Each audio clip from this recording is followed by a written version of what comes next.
What's up, guys? Welcome back to another week with Blues Nation, and it's a big one. It is a very big week for Chelsea Football Club because, as you know, we got another week of Champions League football and very challenging matches ahead. We have Brighton, then we have Jose Mourinho, the special ones, Benfica, and then we have Liverpool. But there's no reason to despair yet because we're still sixth in the Prem. Should be higher, but still sixth in the Prem. I think we challenge against Bayern okay. We have reason to hope, even still. But before we get into anything preview-wise for Brighton, what I want to do real fast for us is, from stuff I've heard and I've read, who are some major players that we're not going to slot into our squad today because they'll be unavailable. This might be news to you, might not be. Not good news, but there is some good news, so stick with me. First off, Cole Palmer is going to be out for the next handful of weeks, and that means he's going to likely be out through the next international break. It's the recurring groin injury. They don't believe he's going to need surgery, which is huge news. It's great news, but he is going to miss the next couple of games. And this is one of those things where you never know if it was handled perfectly well, right? Like, because sometimes you think, oh, should we have just rested him longer, like a week, so he didn't have to lose 3 weeks? Sure, hindsight is 2020, right? Like, you can't always have the perfect judgment, but he'll be out for a couple weeks. In addition to that, this one was news to me. Wesley Fofana is going to be out until international break as well. He's going to be out for about 12 days. Thank goodness it's not muscular, as it normally is. It's from a certain concussion. I wonder how he got that. You see right here. Ooh.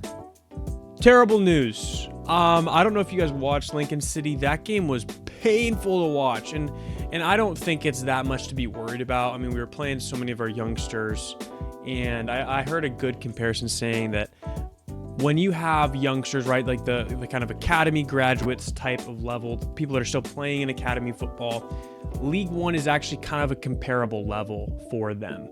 So I know we still had some of our good players out there, but it's not a big deal, especially when you have all-time horror shows in between the pipes for you with Philip Jorgensen. I'm not trying to be mean to the guy, but man, that was maybe the shakiest goalkeeper performance I've seen in years. And we haven't exactly seen the best goalkeepers at Chelsea, so that's saying something. So anyway, Jorgensen, of course, came out and punched Fofana straight in the nose, and he's concussed now, so not ideal. But he'll be back later. So that kind of gets into our idea of, okay, we have to have some rotation, right? Because then there's the plenty of guys that have been injured and are still injured. Delap, I would say, the most important of those, and Colwell for sure the most important. So that's going to affect our starting 11, and it's going to affect our starting 11 quite a bit for this weekend. But here's the tricky thing as well. I actually don't think we're at the point in time where we can be worrying about rotation as much, which is crazy to say, but we need to win the game in the Premier League this week. If it was an FA Cup game, Carabao Cup, rotate it for sure. Thankfully, Lincoln, we got to see a lot of really important players. Caicedo got out the entire game. Joao Pedro was out the entire game. Pedro Neto only played a little bit, so that's a positive. But without further ado, how am I going to build this lineup? Let's go ahead and see. Let's hop over there. Okay, guys, so you see right here, this is my starting 11. I'll walk us through it, why I built it the way I did. But the bottom line is, I think if any of you build a starting 11 as well, given the players that are unavailable, all of ours would be likely fairly similar, maybe with differences in the midfield, maybe differences in the fullback positions, but apart from that, I doubt there'd be very much difference. But let's start from the back. So never would I ever have thought that I'd be looking at Rob Sanchez and saying, thank goodness he's back. But let me tell you, thank goodness he's back, because I think we might as well play Gaga Slanina instead of Jorgensen. With the fact that he's performing like that against Lincoln City, I mean, come on. There must have been something we see in training to instill hope, but man, that was terrible. So anyways, Robert Sanchez is back. Thankfully, the red card ban was able to be served in the Lincoln City game. Not really sure why it works that way, but it does. So he's there. Starting right back, I have Reece James. He got a good amount of rest as well over the week, so I think he'll be fresh. I think he's looked good this year, thankfully. And I think he'll get a start here. And then in the center back pairing, this has been and will continue to be a problem for us until Cole Will's back. So for the foreseeable future, it'll be an issue. I have Trev Chalobah and Josh Achimpong. And the interesting thing is, some might be wondering this, and I was wondering it as well. The reason he was out from the Lincoln City game, Josh, I'm talking about, is because he was ill. He would have played that game otherwise, but maybe ended up working out because now, and I forgot to mention this, Tosin is also injured through the international break. So we are extraordinarily light in the center back department. So I think Josh will be playing there. And then on the left, Mark Cucurella. Center of the field, we got Enzo and Caicedo. Caicedo, I am eternally pleased with. That rarely changes. Enzo has been poor. There's not really another way to put it this season. He has a couple goals and assists. However, I think those have kind of been just paving over the cracks that are clearly there. I don't know. I think it's mainly fitness. I still do think that. I think he looks slow and lethargic, sloppy. We saw that, which is what caused the Lincoln City goal. He caused it. However, we have to hope he gets back to his level. And the bottom line is, as vice captain, I doubt he'll be dropped, even though maybe he should be. So that's the middle of the park. Hopefully he gets back on track. And then our three attacking players behind our striker. I'm going with Pedro Neto, Estevao, and Garnacho. And some people might have different opinions here, but the reason I'm doing that is because I think that three has immense creativity and ability to have high output in the midst of Cole being out for a couple weeks. Because the thing is, I know you could put in Buonanotte. It's early days still, so I'm not putting out any kind of judgment, but I think this has much more high potential than if we put in Buonanotte and then had Garnacho or Estevao step out. I think Garnacho and Estevao are much better players than Buonanotte. Tell me in the comments down below if you agree with that as well. But that's going to be my three behind our striker.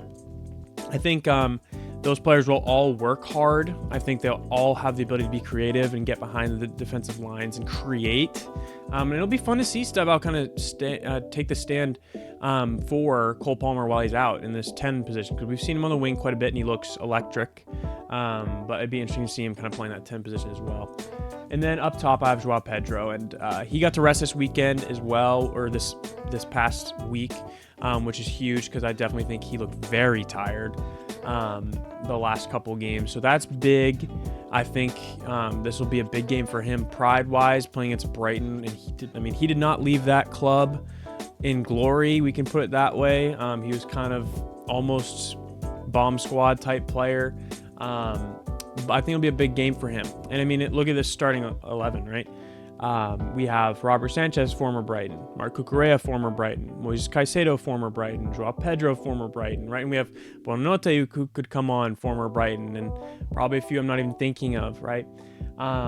This is a big game, guys. And this is an 11 that I think, even with a rotated center back pairing and not having our regular all-stars like Levi Colwill and especially Cole Palmer, obviously, I think we can still do a lot of damage.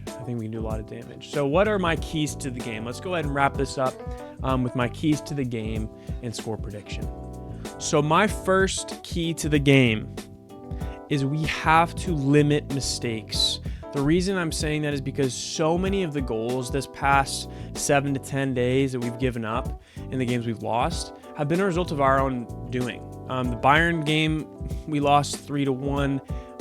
Every goal of theirs we gave to them. There was not a single goal that I watched. I'm like, oh, they made that happen. We gave it to them. Same with Lincoln City. Same with Manchester United. We need to limit mistakes. We need to be disciplined. We need to play the football that we're capable of playing. So that's my first, limit mistakes. Second is a little bit different. My second key to the game is Maresca's mentality. The reason I say that is because I love Enzo Maresca. I think he's a great coach. Nobody cares about this. Why would you? Doesn't matter my opinion really, but I am absolutely pro him staying for the next foreseeable future. But he needs to get better with his signaling to these players. I think his own negativity at times can really rub off wrong on the players, I'd imagine. As a former athlete myself, having my coach constantly come out and be this, I don't know, monotonous, defeated sounding guy in press conferences, I think could be detrimental. So he needs to be positive going in. I think even in the light of an injury crisis, you need to lead by example. This is the team you have. It's not changing now. So deal with it. And then my third one is let creators create. What I mean by that is the lineup I put in front of us, right, with Garnacho, Estevao, Pedro Neto, Joao Pedro, is extremely creative with a lot of high ceiling players. Let them be their own personalities. Let them play into their own strengths. I think there's enough high work rate there with, honestly, Estevao and Pedro Neto on the defensive side of things that will be okay. Let them play. The Manchester United game, of course, was a bit of an outlier, but he needs to not be afraid to let them play. So those are my 3 keys to the game.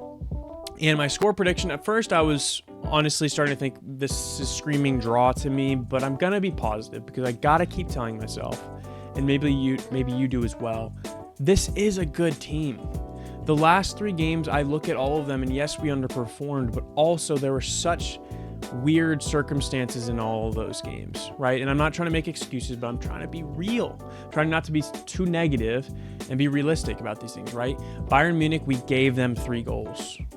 That means it's controllable. It's not that we were, vastly outplayed, which is because we're worse. It's because we gave them goals. Some of you might disagree with that, but I think it's the truth. Manchester United, in my opinion, you can't argue with that. We gifted that game to them in 2 ways. Red card and Enzo Maresca giving up. And then Lincoln City playing a rotated squad. So again, it sounds like excuses, probably is. My bottom line is I haven't yet seen a game this season where I think we've been played out of the park. We are a good team, and I think we'll win this game 2-1. And I think we're going to get goals from Estevao. I think he's going to get a goal. And then I also think Joao Pedro will get a goal. So that is my prediction for this game. And guys, huge news. This is super exciting for me. Really fun. We hit the 50 subscriber milestone. I think we're at like 51 now. So that's really fun. Obviously small beginnings, but I'm thankful for it. Thankful for you guys, all the people that watch, participate, engage with these videos. It's a fun time. Make sure to subscribe if you haven't. Like this video, comment down below. That's really what I care about, is hearing your guys' opinions, whether you disagree with me or agree with me. Leave your ideas down below. I'll see you guys next week.